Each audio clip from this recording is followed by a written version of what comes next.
எல்லா முன்னோர்களும் வந்து ஏற்றுக்குங்க, எல்லாருக்கும் நல்ல வழி காட்டுங்க. 3 வீட்டு முன்னோர்கள் ஆன்மாக்கள்லாம் வந்து இன்றைக்கி ஆசீர்வாதம் தந்தரல வேண்டும்.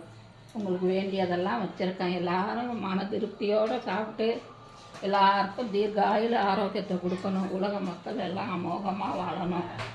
எல்லாருக்கும் அருள் புரியணும் ஐயா. இன்னைக்கு மாட்டு பொங்கல்ப்பா. நம்ம எல்லாமே செஞ்சு வச்சுருக்கோம். எல்லாம் செஞ்சு வச்சு படைக்கிறோம். நாங்கள் வந்து தீட்சை வாங்கிட்டோம்ப்பா, சிவ தீட்சை வாங்கிட்டோம். அதனால் நாங்கள் கவிச்செல்லாம் எப்போதுமே கவிச்சி சாப்பிட மாட்டோம்.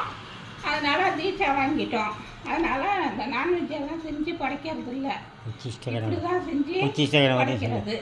உச்சிஷ்ட கணபதியும் வாங்கிட்டோம், ஸ்ரீ வித்யா வாங்கிட்டோம், பாலா திருப்புர சுந்தரிக்கும் வாங்கிட்டோம். நிறைய தீட்சை வாங்கியிருக்கோம்ப்பா. அதனால தான் நாங்கள் கவிச்சியெல்லாம் சேர்க்க மாட்டோம். சும்மா பிரியாணி மேல் மக்கர் போட்டு பிரியாணி செஞ்சு முருங்கைக்கீரை, வாழைக்காய், வடை இது மாதிரி எல்லாத்தையும் செஞ்சு வச்சு கடையில் கொஞ்சம் வாங்கி வச்சு படைச்சிருவோம்ப்பா. காப்பி போட்டு வச்சுருவோம். ஏன்னா காப்பி குடிக்காதவங்களே கிடையாது. அதனால் காப்பியெல்லாம் போட்டு வச்சுருவோம். எல்லோரும் வந்து திருப்தியாக ஏற்றுக்கட்டும். வேட்டி, சட்டை, புடவை எல்லாம் வச்சு படைக்கிறோம். நீங்களும் அதே மாதிரி ஒரு குறையும் இல்லாமல் எல்லாம் நன்மையாக செய்யுங்க. வளையல், இலையில் மஞ்சள், குங்குமம், வெத்தலை பாக்கு, பூ, பழம் எல்லாம் வச்சுருக்கோம். வாங்க எல்லாரும் சாப்பிட வாங்க. நம்ம வீட்டில் நான்வெஜ் கிடையாது. எல்லாரும் சாப்பிட வாங்க. வந்து எல்லாரும் சாப்பிட்டு திருப்தியாக போகலாம். வாங்க. ரொம்ப நன்றிப்பா.